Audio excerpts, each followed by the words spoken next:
if you can't provide, then you can't penetrate.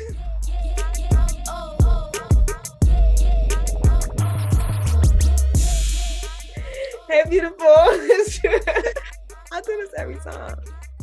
Hey, beautiful. It's your girl, Rebecca Zahara. And it's your girl, Aime. How you doing? We are back with another episode of Fallen Bell. This is episode 3. And to start off the conversation, we are basically going to be discussing how the most important relationship you have with yourself is with yourself. And I know we say this all the time. It's like embedded in every episode that we talk about self-love, self-care, and all these things. However, you shouldn't be trying to be in a relationship with anybody until you have dated and had a relationship with yourself. And that's why, look, now I'm ready to talk shit. And that's why when y'all be jumping from relationship to relationship to relationship to relationship without unpacking, damn, okay, I'm in my bag. Without unpacking, y'all be like, why is the same shit occurring? Because you had no time to self-reflect. So, You had no time. I believe that you will not have a successful relationship with another person if you cannot have a successful relationship with yourself. The introvert in me really likes my alone time. I am currently in a relationship now. We'll be going on 3 years, and I enjoy my alone time, and I really like my boyfriend. Like, we don't really argue. We don't really have any qualms. I really can't tell you the last time we argued. It's been months now. We're pretty content, and today he's not home, and I did like a little happy dance. It was like, cool, you gonna watch this, you gonna watch this, you gonna do this, you gonna eat this, and that's not all to say that I couldn't do all of that while he was here, but now I get to do it by myself. Whoop. Well, I like him, I love him. I want to be around him. I want to, spend time with him and everything. But I'm pretty cool. And the time that I get to spend with myself by myself, I be like, you so dope. Look at you being dope over there. Look at you being the coolest freaking person I know. So I truly believe that because he likes his alone time as well. He likes his time to just do him. Exhale, inhale. I'm not really sure. Whatever it is that he's choosing to do, it's his business. Look at me. And of course, we trust each other enough to know that, I guess, everything is secure in that way. But I truly believe that our relationship is as content as it is, as joyful as it is, because we each know ourselves. We have enough time to spend with each other to want to be by ourselves, and then come back around and because we missed each other, and it's not a codependent situation. Not to say that like I could do bad all by myself, but I could do bad all by myself. Will Smith said it the best, and I'm gonna say this time and time and time again because he just spoke to me at the time. But he said he's not here to make Jada happy. His life purpose isn't here to make her happy. He should be happy wherever he's standing at. She should be happy wherever she's standing at. And then they come along together and bring their happy asses together. Now let's spread the joy together. But he's not dependent on her to make him happy. And she's not dependent on him to make her happy. It's unhealthy. It's unhealthy. So yeah, I'm pretty dope. So it's really unfair to me to spend all this time with everyone else and then not spend no time with myself. Like I'm putting up. I won't be bored. I feel like um that's been part of my issue in relationship. So I love, okay, I love time by myself. I love it. I love it. I love it. Like I love solitude. I love singleness. I love time by myself. I just love myself. I just love my energy. I have a great time by myself. Like, and I also find that when I'm around a lot of different energies, I need time back to myself to recharge. And so a lot of times in my relationships, that's been an issue for them because they're like, why do you need all this time by yourself? And it's not a lot of time that I'm asking for. It's like, it's like you're asking me to sacrifice that time that I need to recharge, which leads to resentment, by the way. That time that I need to recharge, like, why do I need to spend all this time, all the time with you? Like, I do need time by myself. It creates codependency. Okay, it creates codependent ass relationships. And as women, we are built so that to view men who uh, aren't always busy as lazy. Um, Especially if you haven't reached all your goals. I know for men, more financial than emotional, but especially if you haven't reached all your goals professionally and financially, um, while we're in a relationship, We're not sugarcoat in 2021. Remember?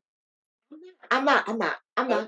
I'm Okay. just Okay. tactfully going about it. Okay. I respect While that. you're in a relationship and even in a marriage, you should be working, especially a man, should be working to ascend himself into a place where he can provide, protect, and profess. If you are always up under me,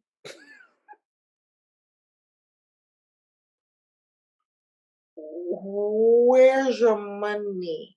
And not to say that I'm here looking for money and needing you to pay bills, but that is the end goal here.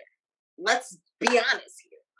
If we're in a relationship and we decided that we're going to go ahead and exclusively do this, then at some point I expect you to want to marry me.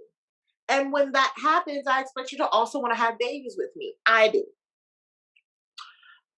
When I'm barefoot and pregnant, I don't expect myself to be working. I said what I said. And I personally don't believe that you should want me to be working either while I am developing and creating your child. So I need the security of knowing that you got us. And if you're always here and asking me to be wherever you are at, then how are you providing? How are you going to be providing? Because while I don't need you to provide right now, the end goal is for you to end up providing because that's the kind of man that I love. While not everybody needs a man who will pay bills and whatever, I do. I need to know that if I lost my job today, you got it. I need to know that if I got pregnant with twins tomorrow, you got us. Or I'm wasting my time here and about to enter something that I'm going to resent you for because it's not going to work out because I don't feel safe. Because what makes me feel safe is knowing that I am protected, provided, and someone is professing love for me. If you can't provide, then you can't protect. And essentially, I don't need you to tell me you love me. I literally thought you were going to say, if you can't provide, then you can't penetrate. I need I to put thought that that on. was a given. I need to put that on a t-shirt. You know, if you can't provide, then you can't protect. And then I don't need you to profess. You could keep that to yourself. Like, because at this point, you're not the only one in this game. And remember that while I love you, I spend my time loving you.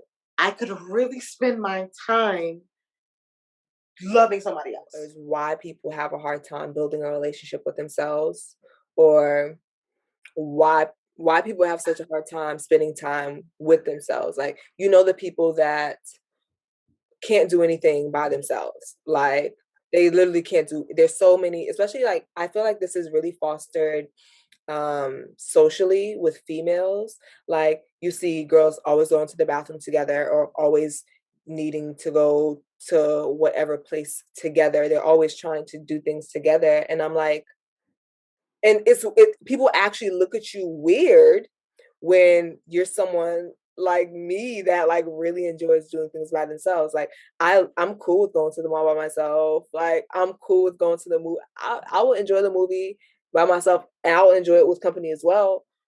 But I'm still gonna enjoy it by myself. But, like, or going out to eat by yourself. People look at people that do things like that by themselves as, like, it's so weird. So, and we also see outside of that context people who go from relationship to relationship to relationship and never take any time to look at themselves.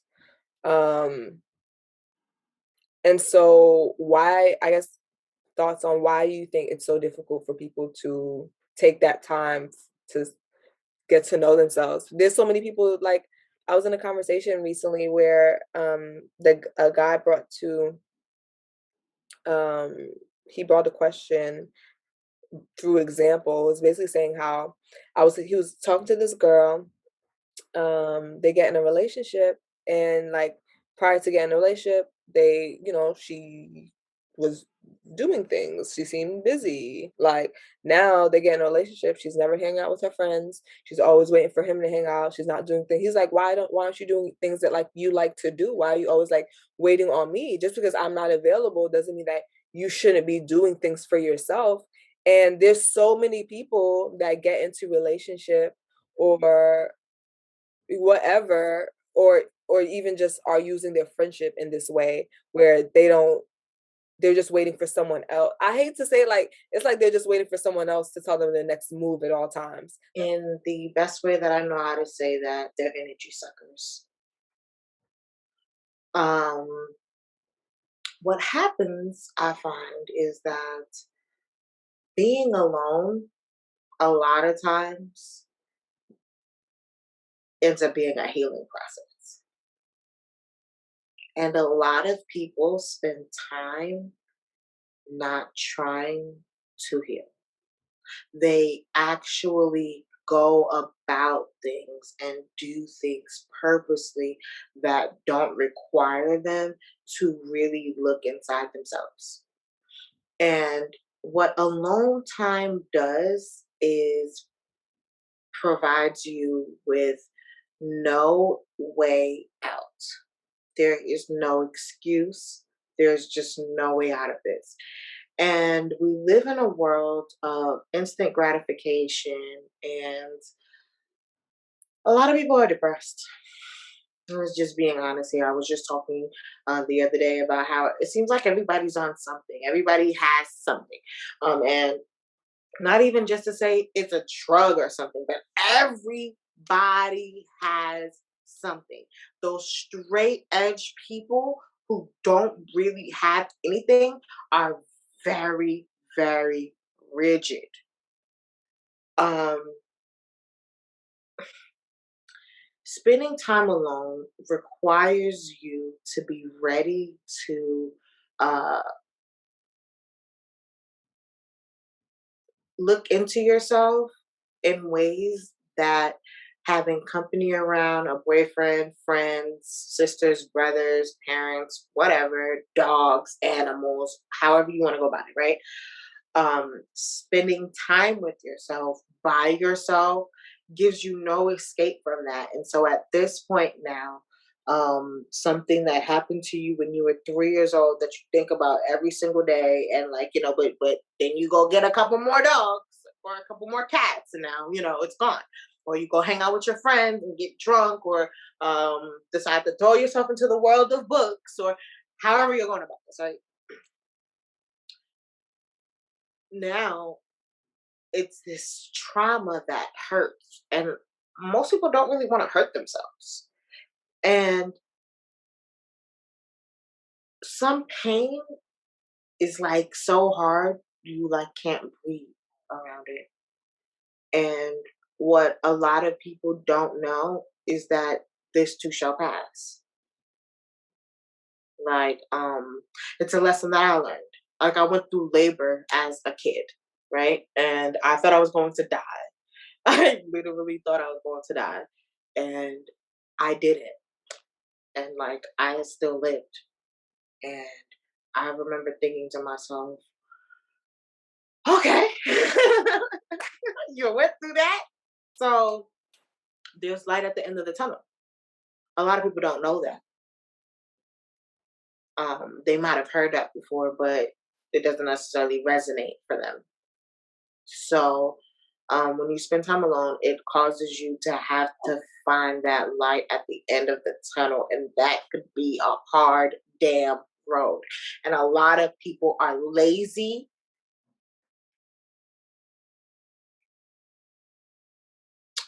and broken.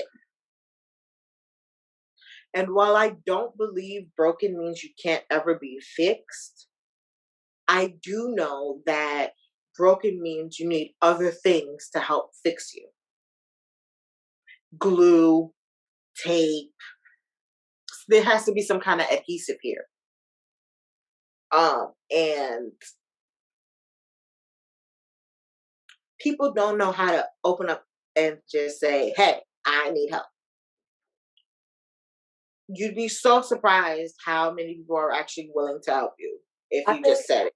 that's so true. I think it's hard for people to vocalize when they need help, especially like one, if you're black or I'm relating to my experience. What happens in the house stays in the house. Okay, so that's already embedded. That on top of us being in a society that's constantly saying things things should always look perfect at all times, regardless of what you're experiencing. And that is not true. It's like this stupid veil of bullshit of things always need to look perfect. You always need to look perfect. Your emotions always need to be in check. Your body needs to be this shape and all these things. But on the other side of that is really humanity and real shit and what's actually happening in the real world. And that's all false. Those are all false narratives that we're being fed consistently. So when you're experiencing something hard, it really low high key. While it's not true, it's really hard to look and say, especially if you're like embedded in social media, and say that person's having a hard time too, because that person doesn't show that side of themselves. Nope. It's That's too vulnerable of a place to show, to be, to so you have to find, you really cannot pour from an empty cup. Um, I feel like we say that all the time too, but I strongly believe that you should find a way, and spending time by yourself could be like you listening to music for an hour, you know? It could be like you deciding to just go to the park and go for a walk. Like you don't even have to do nothing. You could take one of your dogs outside, not all of them, but just one, and just go sit outside real fast. Summertime is coming. Summertime is coming. They be talking about the hot girl summer. Well, spend some hot girl time on yourself. Hot boy time on yourself. Go sit on the balcony for like 10 minutes and just, if you don't have a balcony, go sit on the grass. There's grass everywhere. Okay. There's grass everywhere. Go sit your ass on the grass for 10 minutes and just take 10 minutes. Take 10 minutes every other day. If you We're want to going. sit there and say to yourself, actually, no, I don't even feel like healing. That's not what I feel like doing. What I feel like doing instead is just sitting and closing down my brain and not thinking. Do it. Do it. But me time is so important. It's like as important as baby tummy time. Like, you have a new baby and then you have to put them on their belly. You have to let them do that thing, that wiggle thing that they do so that they can learn to crawl. So wiggle, tummy time. Me time is tummy time. Tummy time. Have some tummy time. Lay on your belly and just start slow. Because at some point you will crawl and then you will start to walk and you'll start to run and then you won't even realize, like, oh my goodness, I literally have spent the day by myself and I feel so refreshed and not lonely. That lonely feeling doesn't go away because you have people around you. I have been in a room before and been lonely and there were people around the room. It doesn't stop. So you think that you're doing something because now, you have somebody paying attention to you, right? But God forbid, like, God forbid something happens. They leave. You can't be dependent on someone else to make you okay. You were born here by yourself. Even if you were a twin, one of those twins came out first. It came out the canal first. You came out the canal first. Or last, I don't know. But you were born by yourself. They have to pull that one out, then come for you. Be selfish. Be selfish. Why not? 10 minutes to be selfish every other day? Bruh. How do you expect to even be great for someone else and you don't even know how to be great for yourself? And you wake up every morning with this freaking face on. And now you want to add somebody else to your shit. How do you expect to keep a man, keep a girl, keep your kids to want to keep talking to you? The dogs don't have a choice. So they're imprisoned. They're imprisoned. The cat's in prison. How are you about to pour into anybody else's cup and tell anybody else you love them and you don't know if you love yourself? Because not being able to spend time with yourself means you don't know if you love yourself. How do you know what love is if you don't love yourself? How? Like how can you experience something you have not experienced for yourself?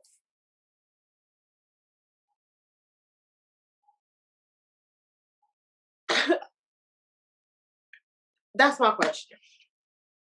Talk about how you started being intentional about building your relationship with yourself. I think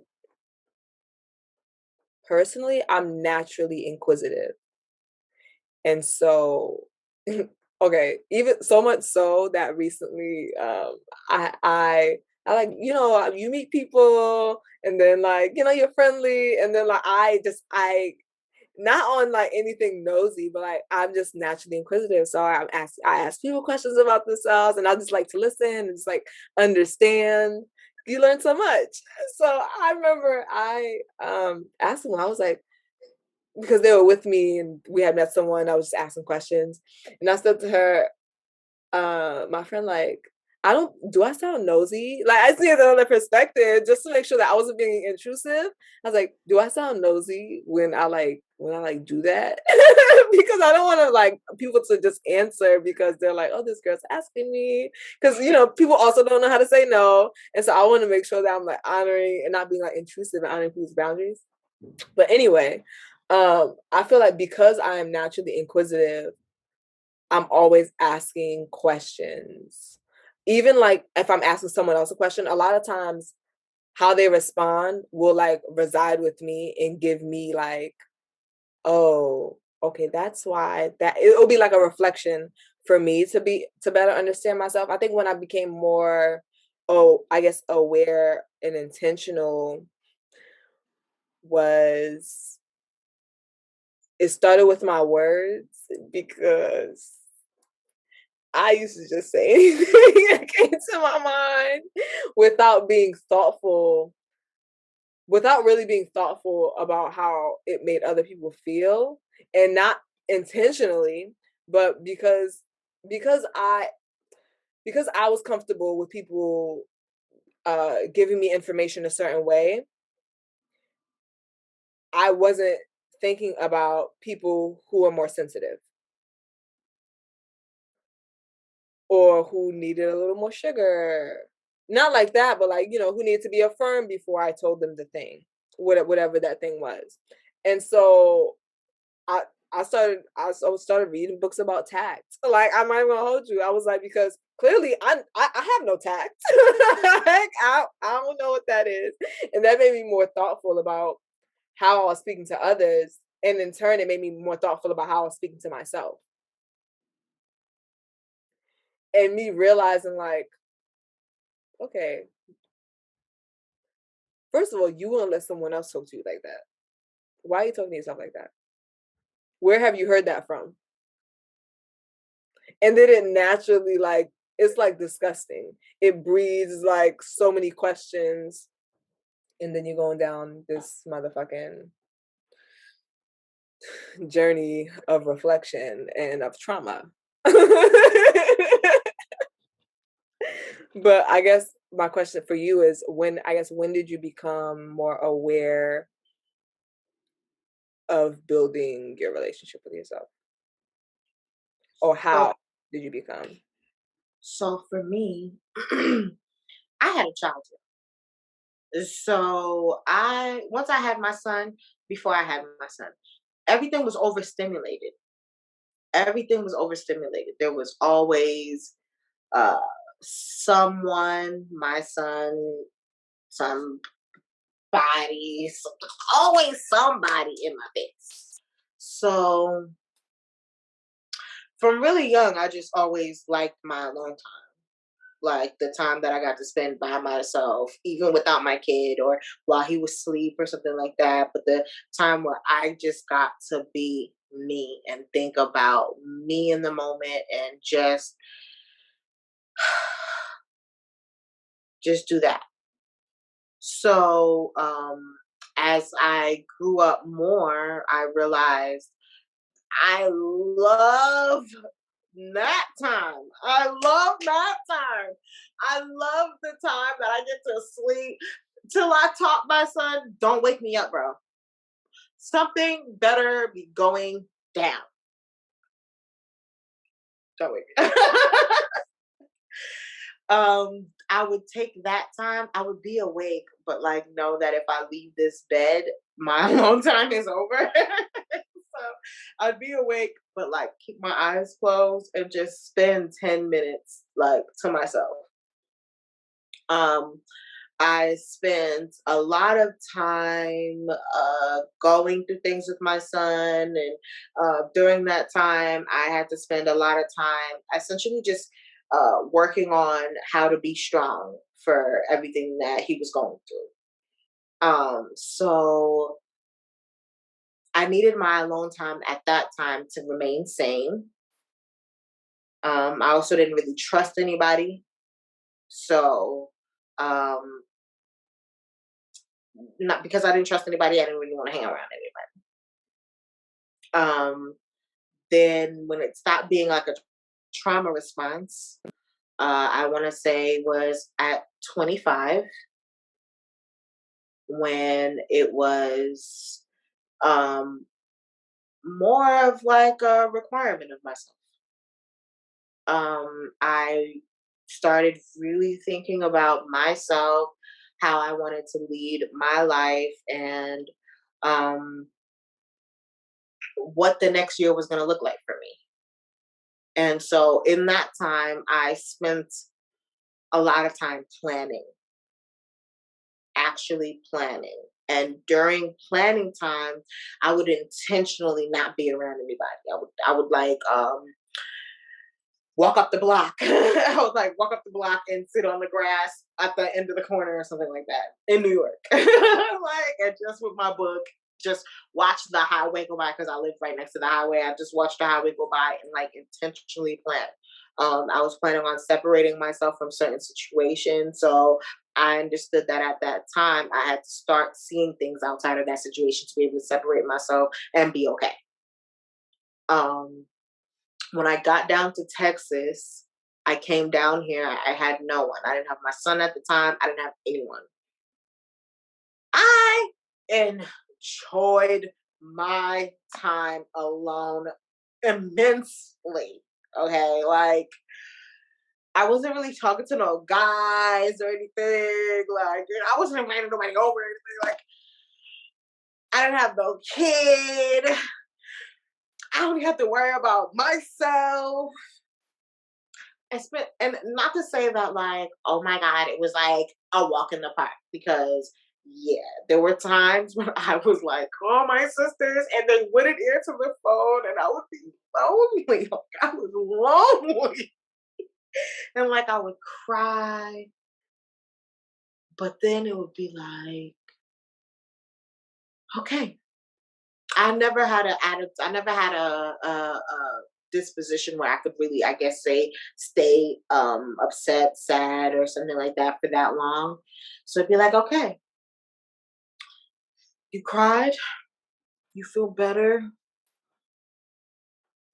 What do you want to eat? What do you want to eat? And the fact that I could ask myself, what do you want to eat? And I don't have to ask nobody else. I don't have to worry about nobody else. I can eat exactly how I wanted it. Like, because people don't like my stuff the way that I be wanting it. So then I gotta make it like you want it. And then it's not even that good to me. And whatever.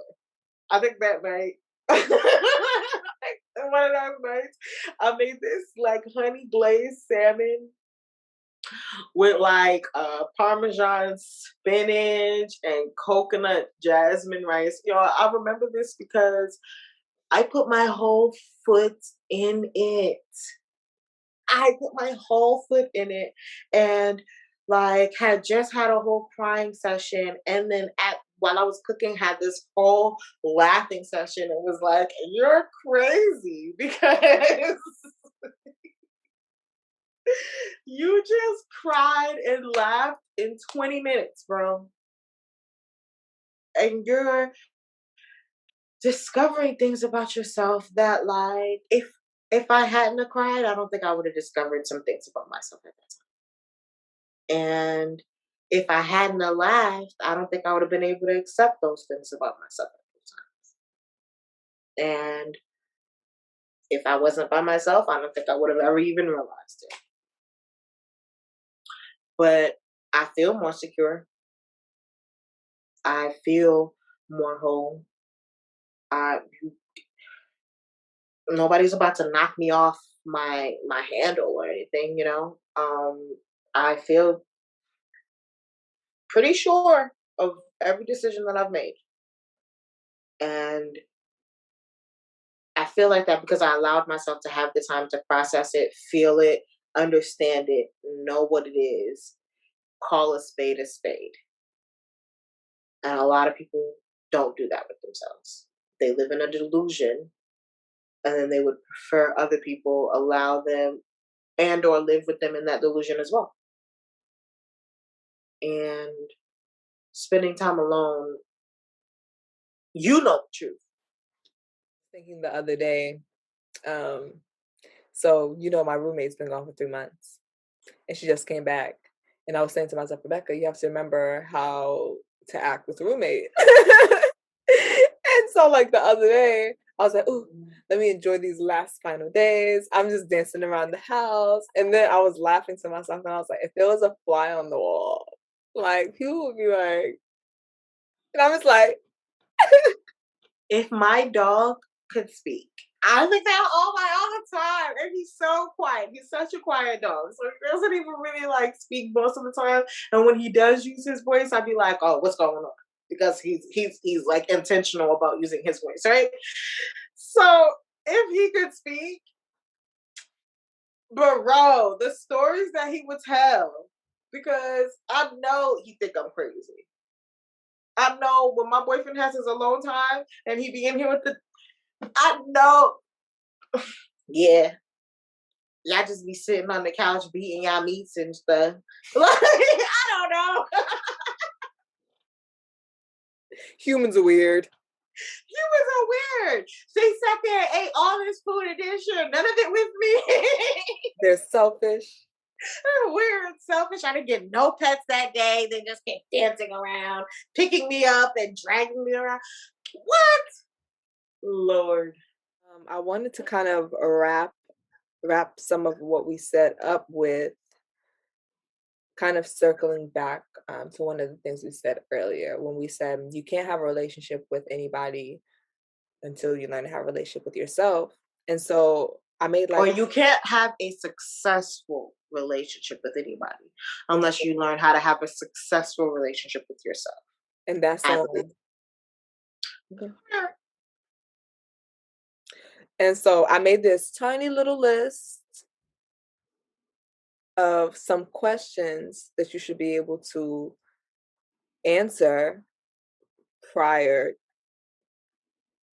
to sharing energy, or at least take some time to self-reflect on these things. And so feel free to add to some.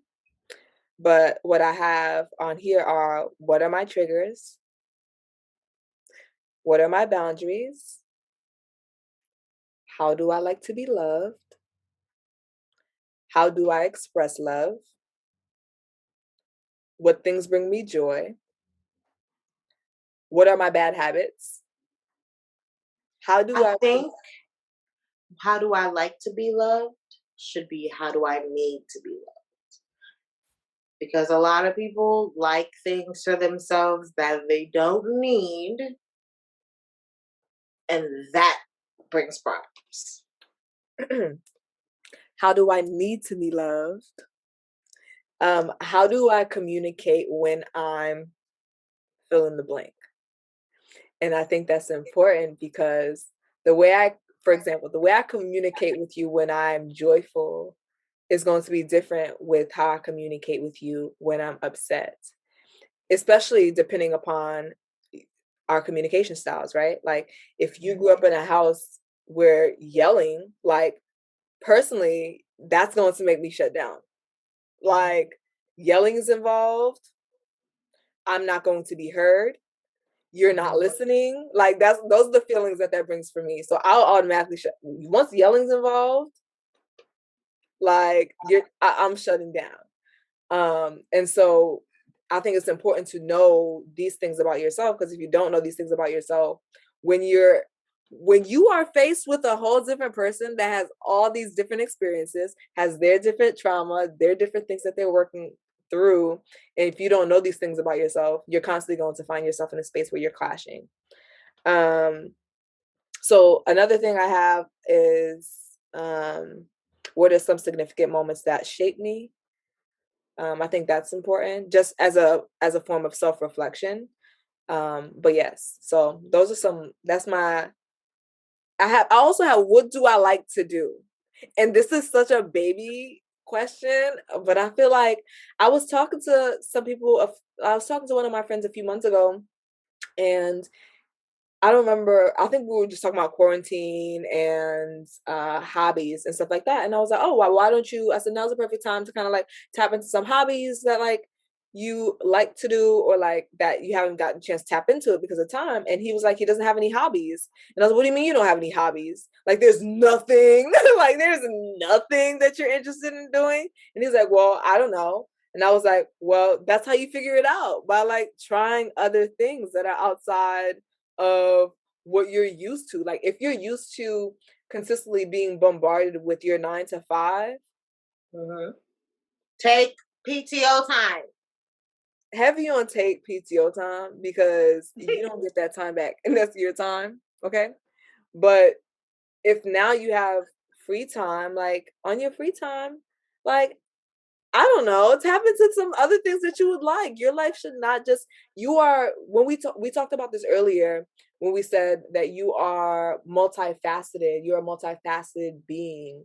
Um and because you are not just how you show up at work. And I know that's what society tries to tell us, that we always need to connect ourselves with, but like that's like when people ask me what do I do, I'm like, when? Because at work I do this, on my free time I do this. I really love to read, I really love to get massages, like I really love to do many things. But I think we should also, I guess, to add to what I just said, take the time to tap into things that we like to do, because that's super important. But yeah, that's my little list. I agree. I say for homework, spend 10 minutes intentionally choosing to be by yourself. Um, so maybe after you put the kids to sleep, before you go into the bedroom to like sleep with your husband or whatever, take a 15-minute shower, spend 5 of those cleaning yourself, and 10 under the water, just being. Take 10 minutes to go outside and stand in the sun, even if you have to take the kids with you. Be like, oh, you guys want to try something? Let's sunbathe. It'll be good for them too. So stand in the sun, let it touch you, let it flow over your skin and the baby skin. You'll find that the sun will make them drowsy. Nap It's the vitamin D for me. time. I'm not sure, but however you need to find your 10 minutes, your homework is to find 10 minutes for yourself this week. Not next week, not the week after that, this week right here. So when you heard this podcast, you heard this, you got 6 more days to find 10 minutes. And if in 1 week you can't do that for yourself, you really need to come down to the round table and figure out what the hell you about to do here. Because you found 10 minutes to do all that other stuff. And you couldn't find 10 minutes for yourself. And I don't want to tell you should be ashamed of yourself, but You should be disappointed. and that's all I got to say. Because at the end of the day, you already know that how you treat yourself is how you're telling other people to treat you. That's how you're showing other people to treat you. That's how you're showing your kids to treat themselves. And all of these things are connected, baby. And so thank you for spending time with us. Thank you for joining us on another pod. As always, speak beautifully to yourself. And to others. And